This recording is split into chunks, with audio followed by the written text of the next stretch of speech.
राम राम मंडळी, अनु व्लॉग्स मध्ये आज आपण बघतोय पावभाजीची रेसिपी। तर चला रेसिपीला सुरू करूया। सर्वप्रथम आपण कुकर मध्ये घेणार आहोत अर्धा किलो आलू आणि सोबतच घेत आहोत पावभर फुलगोबी।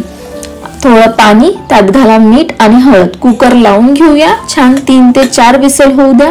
आपण घरच्याच वस्तूंनी पावभाजी तयार करणार आहोत, त्यामुळे आलू आणि फुलगोबीच घेत आहोत। तर आता आलू आणि फुलगोबी शिजले आहे।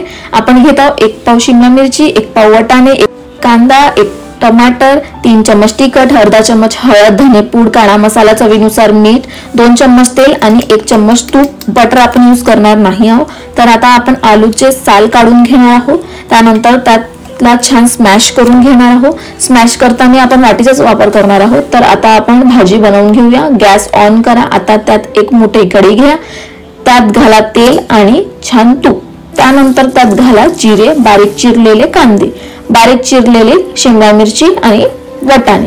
ते मिक्स करून घ्या। ते शिजले की त्यात घाला बारीक चिरलेले टमाटर व सर्व सुखे मसाले, तिखट, हळद, मीठ, धनेपूड आणि छान पावभाजी मसाला।